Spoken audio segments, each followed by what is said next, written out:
श्री स्वामी समर्थ. अधिक मास महात्मा अध्याय 25 मध्ये आपण पंचव्रत कथा म्हणजेच पंचगौरीची व्रत कशी करावीत हे बघितलं. आता अध्याय 26. यामध्ये गुणवतीचे आगळे तेज हे मराठी भावार्थ. अध्याय 26. नारायण म्हणाले, लक्ष्मी, आता या अध्यायात अधिक मासातील व्रताची पुण्याईमुळे माणसाला कसे नवे तेज प्राप्त होते याबद्दलची एक कथा तुला सांगतो. पूर्वी वीरबाहू नावाचा एक महान तपस्वी प्रतापी राजा होता. त्याची राणी यशोमती अतिशय सुंदर आणि राजाची खूपच आवडती होती. वीरबाहूच्या राज्यात सदैव सुखशांती नांदत होती. राजाचा मंडन नावाचा प्रधान मोठा चतुर, गुणी आणि राजकारभारात सदैव तत्पर असा होता. राजा सारा कारभार मंडन प्रधानावर सोपवून वीरबाहू राजा अगदी निष्काळजीपणाने राहत होता. तो आपल्या सुंदर राणीच्या सहवासात नेहमी विलासात दंग असायचा. पुढे एकदा अधिक मास आला. त्यावेळी मंडन प्रधानाची पत्नी गुणवती सहजच राणी यशोमतीच्या भेटीला आली होती. त्या दोघींच्या गप्पा गोष्टी झाल्यानंतर गुणवती यशोमतीला म्हणाली, राणी सरकार, आता अधिक मास आला आहे. या महिन्यात स्नान, दान, व्रत, नियम वगैरे पुण्यकर्म केली जातात. आपण दोघेही ही व्रते करू म्हणजे आपल्या जीवनाची सार्थक होईल. त्यावर राणी यशोमती मोठ्या ऐटीने तिला म्हणाली, अगं गुणवती, कशाचा तो अधिक मास आणि कसली ती त्यातली व्रते, दाने आणि नियम? काय करायची ती पुण्यकर्मे? म्हणे जीवनाची सार्थक होईल. बाई ग, हे आम्हाला एवढं राजवैभव मिळालेलं आहे, भरपूर संपत्ती आहे, 2 राजपुत्र आहेत, त्या राजाचं माझ्यावर हे एवढं जीवापाड प्रेम आहे, कशाचं काय कमी आम्हाला? मग तू सांगतेस त्या अधिक मासातील व्रते व्रते, दाने, नियम करून जीवनाची आणखी कोणते सार्थक करायचे आहे मला? बाई ग, ती व्रते, दाने, पुण्यकर्मे कोणी करावीत? जे लोक दरिद्री आहेत, ज्यांना संपत्ती, सुख नाही, त्या पती पत्नींचं एकमेकावर प्रेम नाही, जे लोक नेहमी दुःखी, कष्टी, असमाधानी आहेत, त्यांनी आपल्या जीवनाची सार्थक होण्यासाठी ती व्रते करावीत. तुला वाटलं तर तू ती व्रते, दाने, पुण्यकर्म कर. मी कशाला उगीच ती व्रते, दाने, स्नाने, नियम करून शरीराला कष्ट देऊ? यशोमती राणीने ती अधिक मासातील व्रते, दाने यांची केलेली अवहेलना आणि दारिद्र्याने ती व्रते करावीत असा मारलेला टोमणा ऐकून गुणवती अस्वस्थ झाली. पुढे ती काहीच न बोलता तेथून निघून गेली. गुणवतीने मात्र अधिक मासातील ती व्रते, दाने, नियम यथाशक्ती निष्ठापूर्वक पाळली. त्यामुळे तिला समाधानाची एक आगळेच तेज प्राप्त झाले.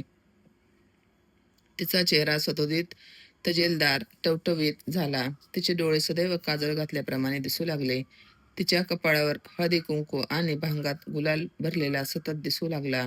ती रात्रंदिवस आनंदी, तेजस्वी, समाधानी अशी दिसू लागली. यशोमती राणीने मात्र अधिक मासातील एकही व्रत, दान, नियम काहीच केले नाही. ती सदैव विलासात लोळत राहिली. अधिक मास व्रते, दाने करणाऱ्या स्त्रियांची ती कुचेष्टा करू लागली. ती म्हणाली, बायांनो, लवकर मोक्षपदाला जा बरं. परलोकात त्या पुरुषोत्तमाने दिलेले सुख मला येऊन सांगा हो. अधिक मास व्रताच्या केलेल्या त्या कुचेष्टांचा परिणाम म्हणा किंवा त्यापेक्षा त्या 13व्या सूर्यसंक्रांतीच्या महिन्यातील विशिष्ट वातावरणात आरोग्याचे नियम न पाळता केलेल्या अतिविलास कर्माच्या आरोग्यदृष्ट्या झालेल्या दुष्परिणामांमुळे म्हणा, यशोमती राणीची प्रकृती एके दिवशी अचानक एकदम बिघडली आणि तिला सपाटून ताप भरला. राणी तापाने एकदम बेशुद्ध पडली. ती वार्ता कळताच राजवाड्यात खूपच धावपळ झाली. औषधोपचाराला काय कमी होते, परंतु काही केल्या राणीला आराम वाटेना. अखेर 3 दिवसांनी राणी शुद्धीवर आली. ती उठून बोलू लागली. अशा वेळी प्रधान पत्नी गुणवती राजवाड्यात यशोमती राणीला भेटायला आली होती. पण गुणवतीला पाहताच यशोमती राणी एकदम खवळून उठली आणि संतापून ती गुणवतीला म्हणाली, माझी ही दुखण्याची अवस्था पाहून सगळ्या मंडळींना काळजी लागली होती, पण तू मात्र दुष्टच आहेस. खुशाल डोळ्यात काजळ घालून, भांगी गुलाल भरून आणि तोंडात पानाचा विडा रंगवून ऐटीत मला भेटायला आलीस. तुझ्या तोंडावर चिंतेची काहीच छटा नाही. साज शृंगार करून, नटापट्टा करून तू मला भेटायला आलीस. निर्लज्ज स्त्रिये, मी राणी आहे, तू आमच्या सेवकांची सेविका आहेस. तुला काहीच दुःख वाटत नाही. जा येथून निघ. मला यापुढे तुझे हे तोंड पाहवत नाही. चालती हो येथून."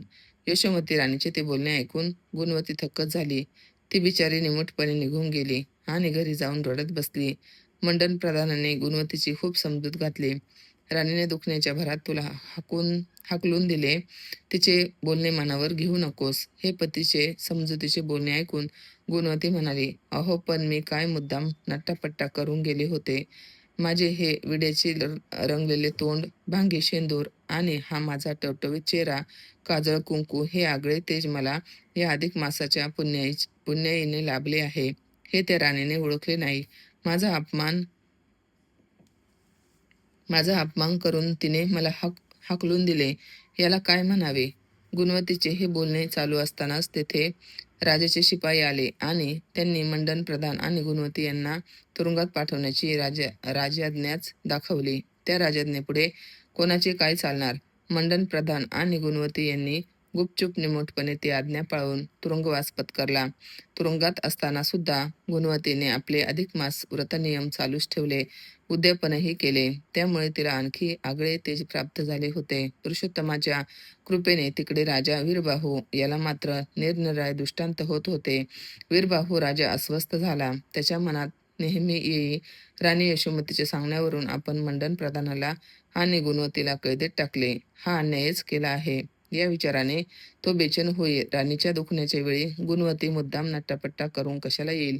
मग वीरबाहू राजा मुद्दाम तुरुंगात जाऊन गुणवतीला पाहू लागला तर प्रत्येक वेळी तिच्या चेहऱ्यावर आगळे तेज याला दिसू लागले.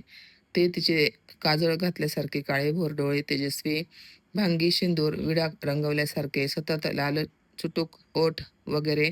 मग एके दिवशी वीरबाहू राजा यशोमतीला एकांतात म्हणाला, "तुझ्या सांगण्यावरून मी प्रधान मंडन आणि त्याची पत्नी गुणवती यांना तुरुंगात टाकले खरे, पण तुरुंगात सुद्धा ती गुणवती तिचे ते अधिक मासातील व्रते नियम पाळीत आहे आणि त्या व्रताच्या प्रभावाने तिचे ते आगळे तेज खुलत आहे. काहीतरीच काय सांगता? म्हणे तिला ते आगळे तेज अधिक मास व्रताच्या प्रभावाने लाभले आणि ते तेज आणखी खुलत आहे. अहो, ती गुणवती नाटकी आहे. मुद्दाम नट्टापट्टा करून ती मला हिणवीत असते. चला बरं आपण तुरुंगात जाऊन समक्षच तिच्या त्या प्रभावी आगळ्या तेजाचे तांबे पितळ उघडे करू. चला." असे बोलून राणी यशोमती राजासह थेट तुरुंगात गेली. तेथे तिने गुणवतीला पाहिले तो काय, खरेच तिचे ते आगळे तेज खुललेले. मग यशोमतीने आपल्या दासीकडून गुणवतीचे ते तोंड स्वच्छ धुवून घेतले. पुन्हा धुतलेले पुन्हा पुन्हा धुतलेले तरीही तिच्या डोळ्यात काजळ, भांगी शेंदूर आणि ओठ पुन्हा लाल चुटूक. तो चमत्कार पाहून यशोमती राणीची खात्री झाली. अधिक मास व्रत पालनाचे महत्त्व तिला पटले. आपण त्या व्रताची कुचेष्टा केल्याचे फळही कसे आपल्याला मिळाले हे तिच्या ध्यानी आले. नंतर यशोमतीने गुणवतीची क्षमा मागून त्या उभय त्यांना तुरुंगातून सोडून त्यांचा सन्मान केला आणि पुढे यशोमती राणी ही अधिक मास व्रते करू लागली. नारायण म्हणाले, "लक्ष्मी, आता पुढील 27व्या अध्यायात मी तुला ह्या यशोमती राणीप्रमाणेच एका अधमाला कशी उपरती झाली याची कथा सांगणार आहे." अध्याय 26वा समाप्त. श्री स्वामी समर्थ. अधिक मास महात्मा. अध्याय 26वा. श्री गणेशाय नमः. श्री सरस्वती नमः. जय जय जय अनाथ अनाथ सगुण स्वरूपा कृपावंता ग्रंथारंभी प्रार्थित समर्था चरणी माता भावार्थे देवनाथा म्हणते की तुझला तरी काय नामा ते विसरला षडरूप गांजी ते मजला हे काय तुझला उचिता आम्ही तवा अनाथ दिन गांजले प्रपंच वेदनेने हे तवा कौतुक पाहून जिरवणे लौकिके माता उपेक्षेने बाळाते देवी तेवी तू जगदीश जगाते उपेक्षिता दीन दासाते किवी हेतु तू शोभेला हरे तू नाना अवतार धरिसी दीन दासाते प्रतिपाळीसी तेथे मज दीना ते उपेक्षिसी केवी मिरविसी थोरी वा आता श्रोते सज्जन हो ऐका चित्त करून एकाग्र देखा भाव धरून आणि का संपूर्ण एका ग्रंथ हा उपेक्षिता निजमनी ग्रंथ तरी केवी प्राण्यांचाच प्रांत एदर्थी इतिहास श्री अच्युत अनुवादता लक्ष्मी तुझी भावार्थ संपूर्ण श्रोते हो करा श्रवण लक्ष्मी ते बदलासी नारायण तुझी श्रवण अवतारा लक्ष्मी ते वदे नारायण जे ऐकती भावे करून त्याचे पाप होय दहन संकटी जाण न पडते ते ऐसे वाक्य त्याचे पाहे कोण अभागी उपेक्षुला हे उपेक्षिता कोण दशा होय तोयची त्याची ऐकावी सावकाश वीर पूर्वे वीरबाहू राजेश्वर महिमंडळी कीर्ती अपर परमका धार्मिका ते उदार दानशूर प्रतापी सगुण स्वरूप ऐश्वर संपन्न सर्व राया माझी श्रेष्ठ मन आप्तवर्ग प्रजाजन चिंतित कल्याण रायाचे ऐसा भूप सर्वांगुणी मंडित विवेकी जैसा वरिष्ठ वसिष्ठ सत्य सेना जयांची अपरिमित प्रजापाळित स्वधर्मे से जय तयाची भार्या रूपवती सती नाम जान यशोमती उभय त्यांची अत्यंत प्रीती असे निश्चिती जाण यौवन गर्वे नसे गर्विष्ठ लावण्य माझे असे श्रेष्ठ प्रधान रायाचे धर्मिष्ठ अति निकट स्नेह काजी राज्यभार चालविणे टका धाका ज्याचा सर्वांचे देखा स्वधर्मेसे अति विवेकानंद शिवे देखा पापा ते त्या राजाचा मंत्री चतुर तेथे तेथे यथा न्यायी चाले राज्यभार त्या देशी अन्न विचार न घडे साच्या निर्धारिसे ऐसे असो ऐसे असता जाण राजपत्नी सर्व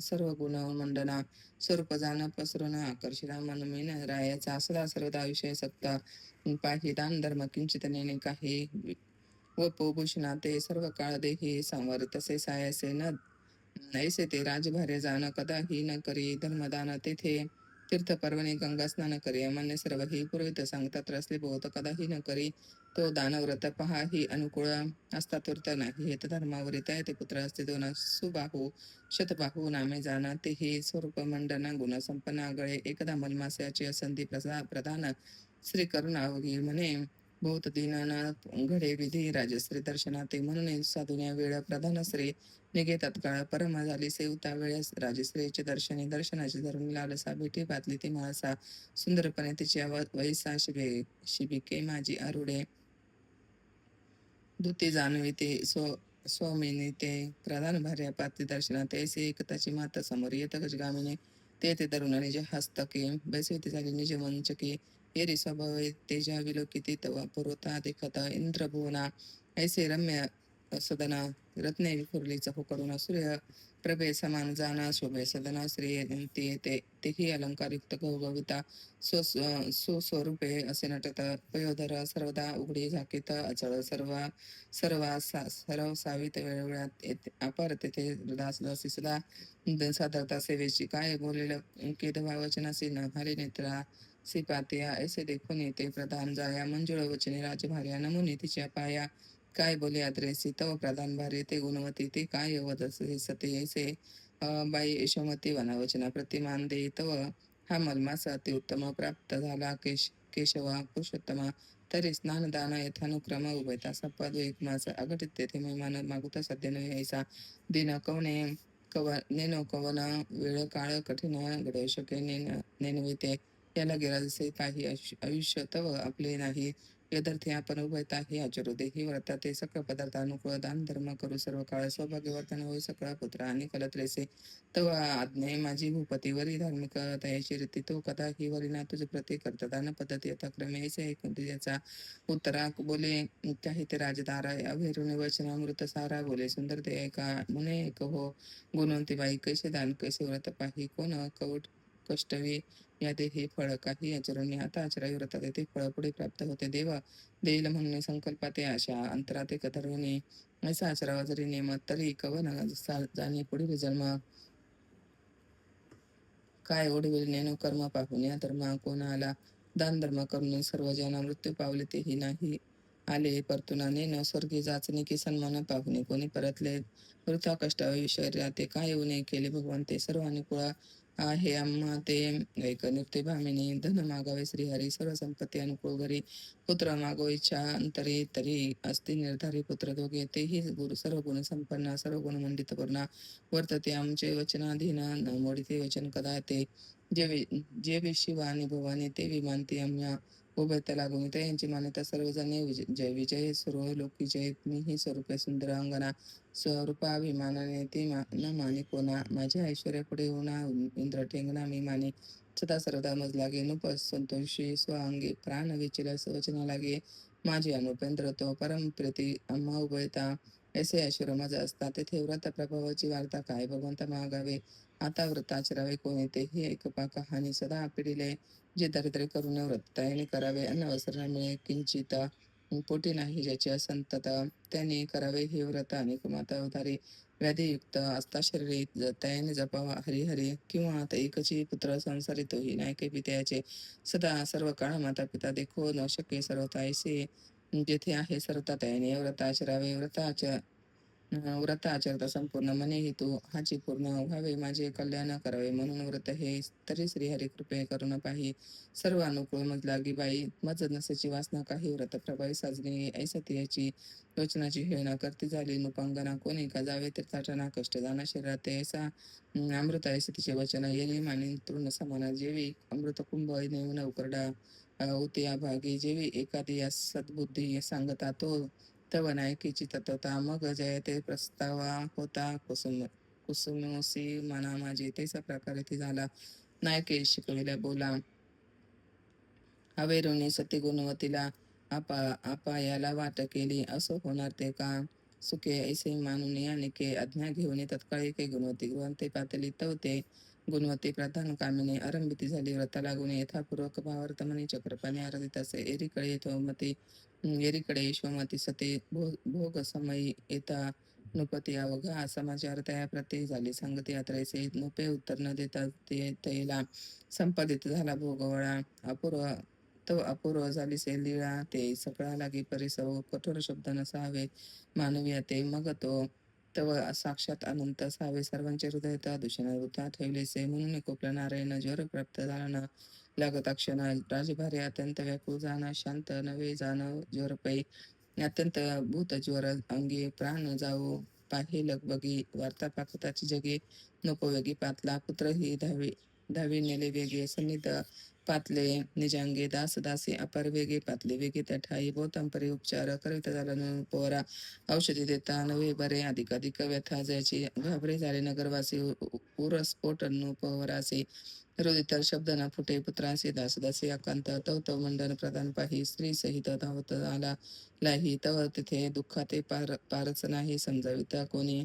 नाही कोणी कोणा अशांतविता मंडन प्रधान उगे न राहते नुपनंदन राहायचे अश्रुपूर्ण देखे प्रधान निजयनयनी कर पल्लवे समजता ते प्रधान शांत केले ते तव गुणवती प्रधान भार्य ते अंतर्गृहाती पातले निवारणे सकळ स्त्रियांचा मेळा आपण पातले यशोमती जवळा निवारणे सकळ दुःख कल्लोळा उपचार केला बहुतेने तितके माझी काय झाले राजयोषितेने अवलोकिले तव तव गुणवतीचे मुख चांगले सुशोभित देखले निजनयने हरिद्र कुमकुमले तिगदने माथा शेंदूर सुशोभिने अंजनला घालण्याने देखे भामिनी रायाचे मुखे तांबूल असे रंगला अलंकारे मंडित ते अबळा देखते झाले राजविल्लाळा देखून कपडा आठी घाले मग बोले राजे सीता कोण काळ शृंगार करता सकाळी का शोक अवस्था शृंगारेला लज्जा नसे तरी उठे आता येथून जाई आपल्या सदनी आली शृंगार सावरुणी दर्शन लागून माझी आई सवलता ते येते येरीचे काय चाले तेथे स्वामी ये निखादिता सेवका ते न चाले तेथे तुझीचे राजा कोपला प्रजा ते पाही सर्व संपत मुक्ता होई तेथे तुझी याचा उपाय नाही तेसीच नवाई ही दिसे असो कोपारूढ राज जाया देखून उठली प्रधान भार्या स्वगृहा पातली लवलाया सखेद युक्त अंतरे एरीकडे नुपसुंदरे संकेते ते अवसरे नुपा लागे आता तरी पाचारी जवळ एके म्हणे काही पाहिले कौतुक इरू म्हणे नाही देखील सम्यक ती म्हणे तुम्ही भोळी भाविक नेना कौतुक स्त्रियांचे मज प्राप्त झाले हे दुःख तुम्ही सकळ करतसा शोक प्रधान श्री गुणवती देखा आली निशंक शृंगारुनी काही दुःख न वाटे तिचे म्हणे विपरीत मना माझी करणे म्हणून आली शृंगारुनी लज्जा म्हणे न वाटे ती सेवक मी भामिने हा भाव नसे तिचे म्हणे ऐशी ती सेवकाची करणे नायको कानी स्वामिया ऐसे बोलले अनुपंतरा दूर त्याची ते राजसुंदर ऐकून कंतेच्या उत्तराला झाला संचार क्रोधाते परम अविवेकी तो भूपती ऐकून स्त्रियांची वनपते अनुसरला अक्रिय गती त्याची पद्धती अवधारा जो श्रेय बुद्धी ते लागला तो सर्वस्वी बुडाला तो अपायी पडे भला संशय याला नसेची तवर आई कृती करून प्रधान आकर्षिला तो मंडना पायी शृंखळा दृढ घालून गृह लुटून पै नेले त्याची सकळ संपत्ती अन्विता झाला भूपती प्रधान दांडीला ही ख्याती नगरा माझी प्रगटली पहा प्रभूचे कैसे विंदाना चाले तो सत्क्रिय करुणा तयावरी अपायी कोसती जाणं परिधरीन ठाण न सोडावे गुणवती आचरता व्रत बरवे प्रधान आकर्षून ठेविला राये मग परी डगमेगे नातीचे हृदय न सोडे सोय व्रताची गृहीचे नेले सर्वधन परिण कंटाळ तिचे मन म्हणे व्रत न होता पूर्ण केवी टाकू मध्यंतरी व्रत आचरे सायासी वृत्तांत काढ रायासी मग बोलावू पाठवी दासी व्रत पतिव्रते सनेत अनुपजो पाहे विलोकन तव अलंकारयुक्त कामिनी कुंकुमयुक्त शोभितवदने नृपैमणी जाणविले म्हणे कांता बोलली सत्य सांप्रत नव्हे असत्य ही तवा जाया सुशोभित नवे दुःख कालत्रयी मग क्रोधयुक्त होऊन पाहि ते ठेविले कारागृही उभयता ते एकची ठाई ठेविले असे निर्धार परी तेथे न सोडी व्रता नित्य आचरे प्रधान कांता तव एके दिनी प्रधान तत्वता जाता झाला बोलता श्री ते म्हणे आपण उभयता कारागृही कवन दुःख अवस्थे देही व्रत आठविले कैसे काही अपरूप नवाई देखो मुंडन वाच तव वदे तेव्हा गुणवती बोलत असे पती प्रती हे नात जाणत रुते केवी निवृत्ती करत असा आपुला तो सेवक धर्म तो आपणही साधिला नेनो कर्मा कर्म हे पुरुषोत्तम सर्व जाणे मग बोले प्रधान मंडळ तो हे तो काजी कर हे तो माझी कर्म रेषा पूर्ण पायी झाल्या शृंखळा बंधन उभयता पण दुःख भोगी मज करता तू ते पाही दुःख होत असे हृदय येरी उत्तर देते समय शेषशाही निवारिता म्हणे हे नाथ चूडामणी चिंता न की जय निज म्हणे विश्वंभर चक्रपाने आधार त्रिभुवन जयाचा तयाचे हे सर्व सत्ता त्रैलोक्य प्रतिपालिता जाणे सर्वांचे मनोगता हित सर्व ही तरी दृढ भाव तयाचे पायी निवांत राहावे हृदय आठवणे शेषशाही तुझी सर्व निवारिल्या ऐसे सतीचे नेमवचन ऐकून स्वस्त राही प्रधान एरी भावार्थ मनी धरून करी संपूर्ण व्रत पै होता व्रताची संपूर्णता मग मज आठव झाला तत्वता उणे पेरू पहा पै आता न करिता व्रत कोणी हे ऐसे जाणून नंतरी स्वप्ने जागृत केला नुप केसरी त्या ते बोलता झाला वैखरी अवधारी सुंदरीने त्याची तू स्वप्न माझी राय ते पाही जागृत केले ते समय मूर्ख सावध आता होई बोलते काही ते एक विना अपराधे तत्वता कारागृही राखले उभयता प्रधान आणि त्याची कांता तरी अन्य कोणता त्याचा ते गुणवती परमसज्ञान ते प्रभूती यशोमती लागून मलमास पोरता चरण अचरो जाना उभयता ते ना